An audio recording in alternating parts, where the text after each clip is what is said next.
So let's talk about Rock and Load University. Here with Dan Shafer. I'm not going to even, I'll cut me out. So that's all right. But, you know, talk about Rock and Load Music Group. I mean, that whole thing, and then obviously umbrella it down. To some of the other stuff you're doing. Okay. I sure will. Rock and Load Music Group is an umbrella corporation. There's basically three entities that we're involved with, and the first one is Rock and Load University. I wanted to create a way and find a way where we can partner with our veterans of music and within the industry and allow them to mentor and pass forward a lot of their skills and a lot of their talents and loves and passions, because, I mean, to be frank, once these individuals passed on, who was literally going to pass that baton forward? But also, it was working into the market, because the market has really lowered itself to a standard, and I'm, I guess, bold enough to say so, but it's lowered itself to such a standard that there really is no market. It's eaten itself out. It's kind of like stripping, land stripping. You come in and strip it all, but you never produced or planted any more seed to be able to grow. Well, we've not done that. So a lot of folks look at American Idol. They look at all these different things there as an outlet, which really, isn't something substantial. And unlike, movements of the past, the rock and roll movement or even the country, whatever. I mean, for one, music never even had a genre place to it. But anyway, Rock and Load really became an opportunity to mentor individuals too. You can't really, say to somebody, oh, they're bad. This isn't like Simon Cowell. Boy, you can't do that. The best way to do that is to show through example. That's the best way. So what we did was but it's much more than that, because Rock and Load University became much more than that. In other words, for every one Madonna, there's 300 other people that work and behind Madonna. So we wanted to present the case of, there are riggers out there, there are stage and set design people, there are marketing individuals, there are people that get involved with lifestyle, there are people that get involved with, management, or the record label side, or the musician side, that sort of thing. And possibly you might touch the life of an individual who say, well, man, I'm not really a singer, or I'm not but I do love music, and I happen to be great at computer skills and all that, and find out that they can really get involved with social marketing and all that. So Rock and Load University really became that. But more importantly, it ties into everything that we're doing. We have writers that come in this particular one coming up, we have like Chaz Sanford and Stan Webb and major guys like that, or Carmine Appice and Kent Wells and all that. All that to say is that that became part of what we were doing, because at the end of the show we had the Rock and Load show. But what we were going to do is actually set up a series of events throughout the country. We're going to set up 13 major shows throughout the country, seeking the next hottest rock and roll act, and the winner of each market would get on the actual Rock and Load show, which Carmine and all of us come out and play, or whoever's on board for that time would come out and play. But all I have to say, the 13th show would be in Cleveland at the Rock and Roll Hall of Fame. That winner will get signed to the Rock and Load Music Group, which is still part of the entertainment side. So now everybody that's on the university side will now be plugged in to that individual's life, helping them with the writing, mentoring, the whole aspect, the same hit writers of the past. And there's nothing wrong with hit writers of today, but they're not the same folks who wrote the songs that have longevity. 50 million years from now, you're going to whip out a Led Zeppelin song, or a Hank Jr. song, or Hank Williams, or whoever. And that's where really my heart is. And plus the fact that these are veterans who have something to offer. We've lost our way, so the best thing to do is to go back to your foundation. And I think even as a nation, we have lost our foundation. That's why there's such grassroots people happening, because they want to go back to our foundation. When you're lost, just go back to that plumb line. And we've kind of let that plumb line down a whole lot. So the best way to do that is to lift all these veterans up who still are very viable, who have so much more to give, but to mentor these young individuals coming up, because they're looking at, they're finding the records anyway. I mean, they really are. I mean, to me, this market is 1966 to 77. Unless you can write and produce or perform or get involved with that music, that's why the music industry is in the flux that it is, because that's where the market's at. But they're sitting over here chasing American Idol or reality shows, when right now people want Don Kirshner, they want King Biscuit Flower. So henceforth, the Rock and Load show, which is how we're going to launch new artists that way, and go directly to webcast television, internet radio, And if we can find aggregators who are going to actually go out and do brick and mortar, that's fine too. But we would like to do that out of Nashville, and to make Nashville the new music mecca, and brand it rather than sit there and say it's Country USA. It truly is Music USA, and you know, I feel that we can do that, and that's how we're going to do that. But that's part of the Rock and Load music group, and but the you know, we'll tap who we sign directly into the touring mechanism that we've created by going to those 13 markets, all the people that are involved with the Universal, active in their lives, and then the actual Rock and Load show, which will launch veterans. I mean, right now you've got guys like Brian Bassett and Foghat, or you got Bobby Rondinelli with Rainbow, and all these bands, King Cobra with, you know, Carmine, those guys are doing a record now. Where are they going to go, really? You know, a radio says that these guys are veterans, there's no market for them. Well, radio doesn't know what it's talking about. I mean, that's simply put. Go to any major college campus throughout the country and ask them if they're listening to XYZ on the radio. About this big of people are, maybe. You know, it's like American Idol. Well, they're going to 25 million people. Well, our nation's got 300 million people. Okay? So what happens to them? Who's servicing them? They're listening to Bad Company. They're listening to Led Zeppelin. They're listening to, you know, Allman Brothers, the Beatles, you know, Bob Dylan. They're listening to that. They're not necessarily listening to what you're telling them they're listening to, you know. So, but that's okay. That's good for guys like, you know, myself or others who feel that they have a love and passion for great music, and what we're producing and providing isn't great music, and simple as that. And I don't mind saying that. I don't mean it in a condescending manner. I mean, you know, you can eat at McDonald's or you can eat at Ruth Chris. I mean, it's one or the other. I mean, they're both phenomenal and they're both great and they both meet a need. But you know, there's a happy medium, and I think, and that's why there's, you know, nobody really, you know, radio is irrelevant today. I mean, television is irrelevant today. I don't think that they are the venues, you know, or the avenues, the media that people are really going to. I mean, look at AM radio. People thought that was a dead issue a long time ago until you had people, you know, come out and build that up. Now that's all people are listening to, really. I mean, in cable, you know, major networks aren't necessarily in the driver's seat any longer. So it's the same thing, you know. I think it's a grassroots level. People want to hear rock and roll. They want to hear true country. They want to hear true R&B, true soul, you know.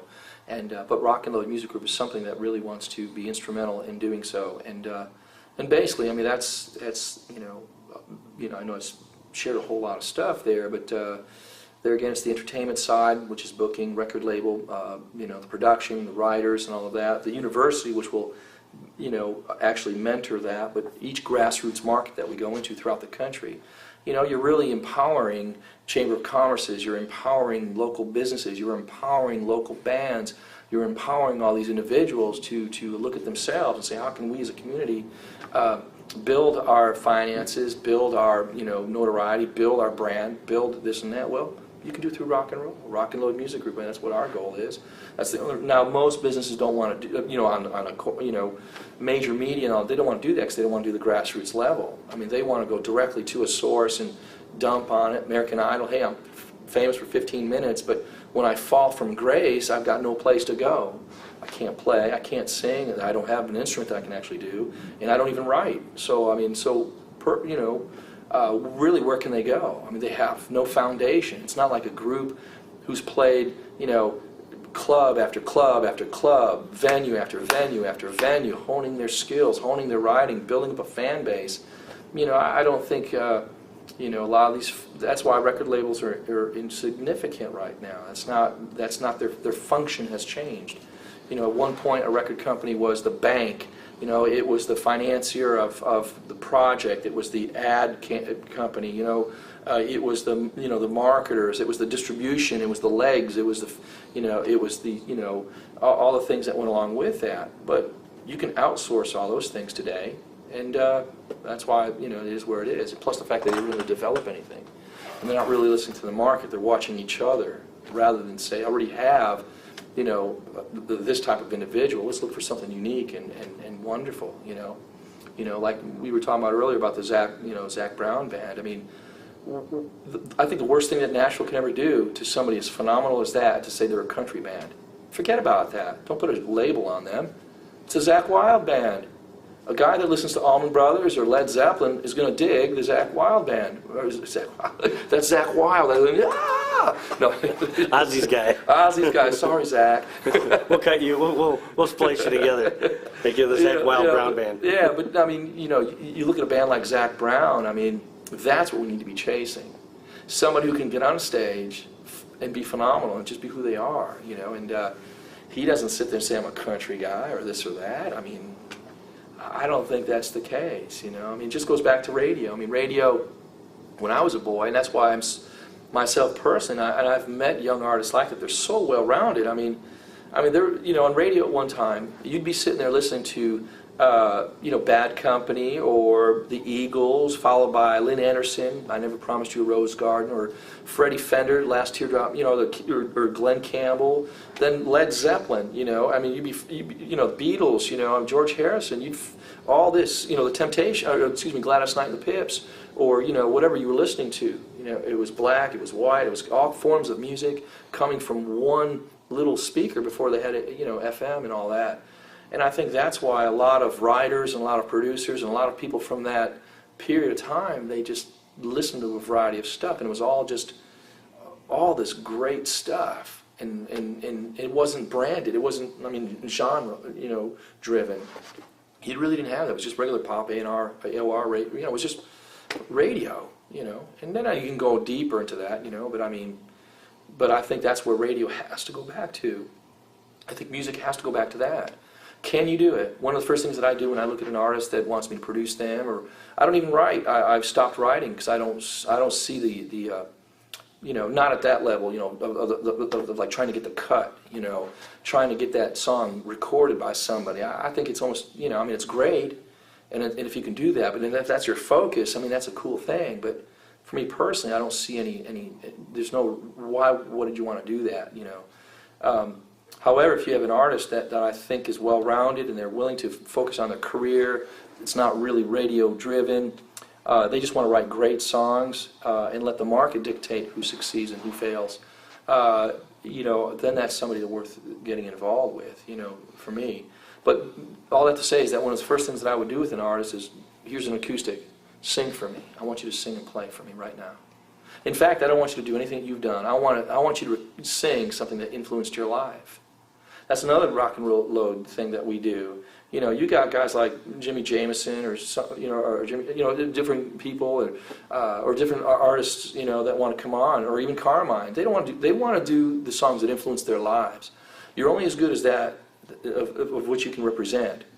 Then you can, because if it's a song that everybody knows, then I think your true talent comes out, or the lack thereof.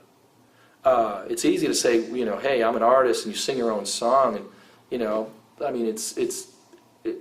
you've created it, and you've molded it to your own, inconsistencies, or your own ineptness, or your own, or you've gone beyond that because of what you've wanted to do. Paul McCartney and guys like that, they go way beyond, so it's either one or the other.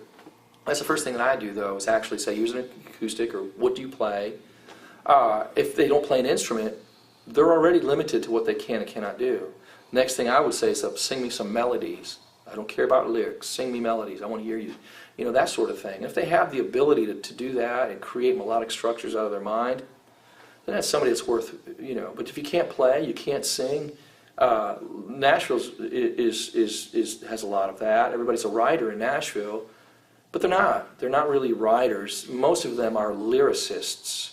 They're poets. They sit there and write lyric content, but that's not really a writer. That's a poet. A writer is defined by me anyway as Paul McCartney, or a fellow who can sit down, Paul Simon. He's a writer.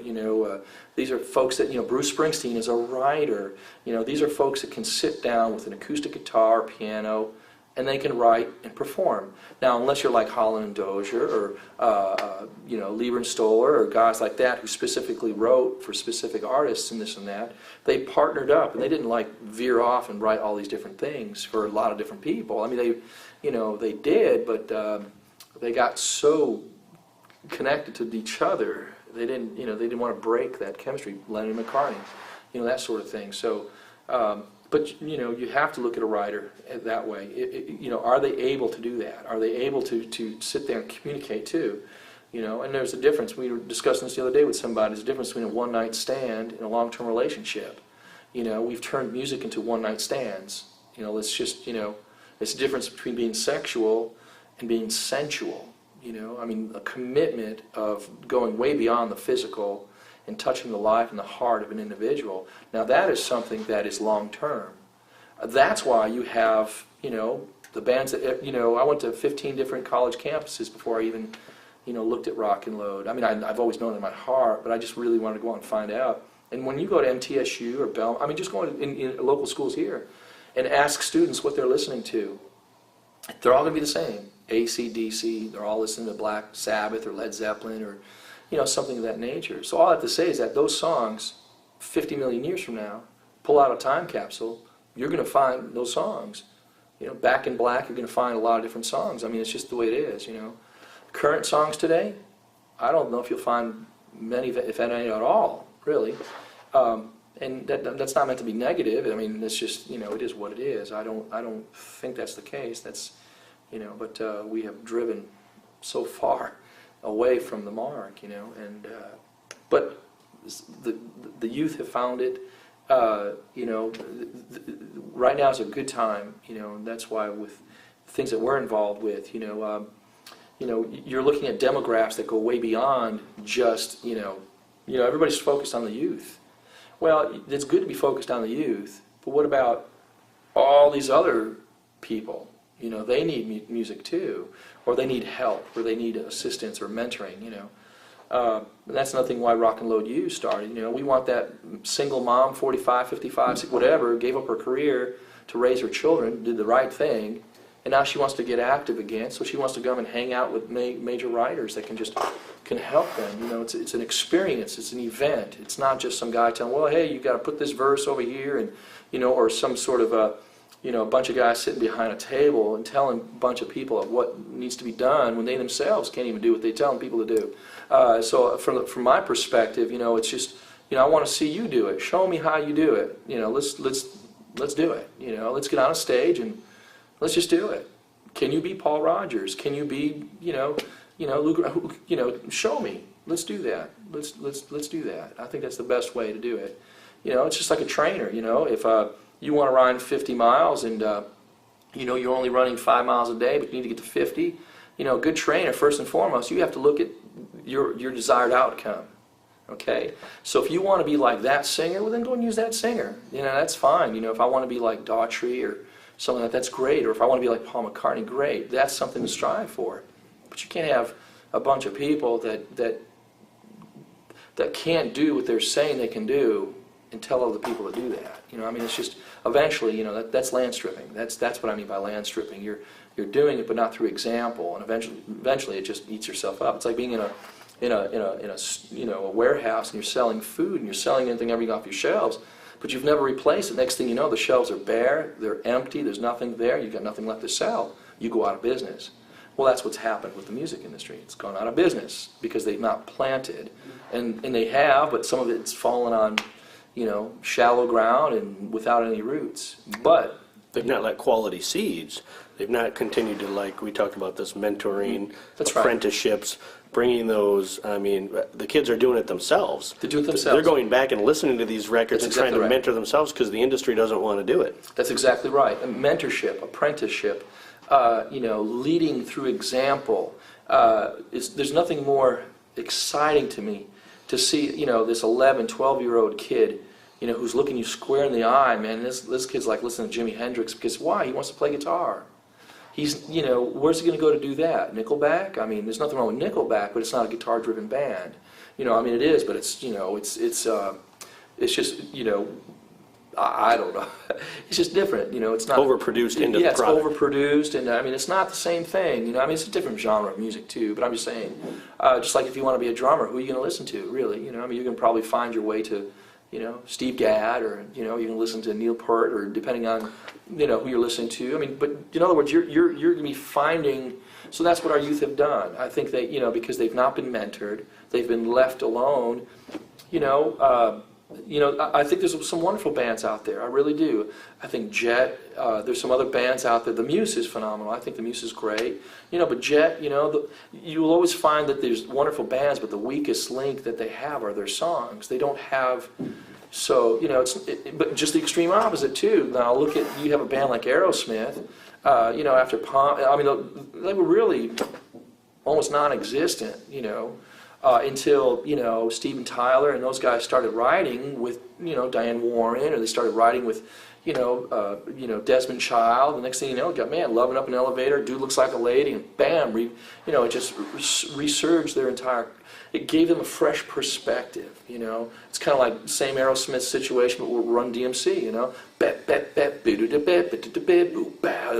You know, the whole Walk This Way thing, I mean, it gave them a fresh face. So, you know, on the other side, I'm talking about a lot of my veterans, my rock and roll veteran, or, you know, fellas, you know, they say, well, this is bad or that's not good, and man, I don't even want to get involved with that. Well, that's just as bad. You know, you have to be involved with these people's lives.